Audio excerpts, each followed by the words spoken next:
জাহাঙ্গীরনগর বিশ্ববিদ্যালয়ের কেন্দ্রীয় শিক্ষার্থী সংসদ জাকসু ও হল সংসদ নির্বাচনের ভোট গ্রহণ অনুষ্ঠিত হচ্ছে আজ।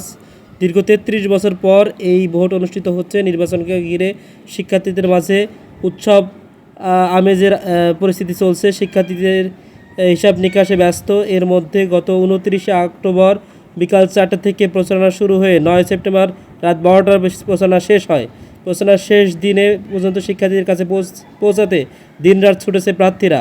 তারা এখন অপেক্ষায় নির্বাচনের ফলাফলের। নির্বাচনে মোট ভোটার রয়েছে ১১,৭৮৩ জন। নির্বাচনে প্রতিদ্বন্দ্বিতা করছে। এর মধ্যে কেন্দ্রীয় সংসদে ২৫ জনের জন্য ১৭৮ জন প্রার্থী, ৮টি প্যানেলে মোট ১৩১ জন এবং ৪৮ জন স্বতন্ত্র প্রার্থী হিসেবে কাজ করছে। সংসদে ৬৪ পদে কোনো প্রার্থী নেই। ১২৪ পদে প্রতিদ্বন্দ্বিতায় নির্বাচিত হয়েছে। লড়াইয়ে ৮ প্যানেলে মোট ৪টি আংশিক প্যানেল গঠিত হয়েছে। শিবির সমন্বিত শিক্ষার্থী জোট, বাকশাল ছাত্রদল, ছাত্র ইউনিয়ন, সম্প্রীতি ঐক্য প্যানেল। এছাড়া আংশিক প্যানেলের মধ্যে জাহাঙ্গীরনগর সাংস্কৃতিক সংসদ, স্বতন্ত্র অঙ্গীকার ও অন্যান্য।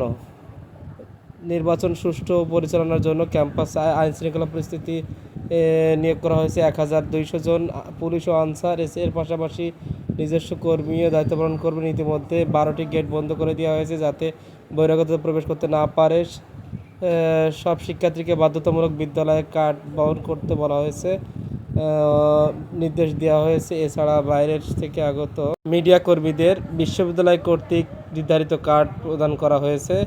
নিরাপত্তার স্বার্থে বেলা ১২টার মধ্যে হল ত্যাগের নির্দেশ দিয়েছে সাবেক ছাত্রদেরকে। এছাড়াও যে কোনো অপ্রীতিকর ঘটনা এড়াতে ক্যাম্পাসের বাইরে সেনাবাহিনীর পাশাপাশি পুলিশ স্ট্রাইকিং ফোর্স মোতায়েন ও ভোট গ্রহণের জন্য বিশ্ববিদ্যালয়ে ২১টি আবাসিক হলে ভোট গ্রহণ অনুষ্ঠিত হবে। ভোট গ্রহণের জন্য কেন্দ্রগুলোতে ২২৪টি বুথ স্থাপন করা হয়েছে।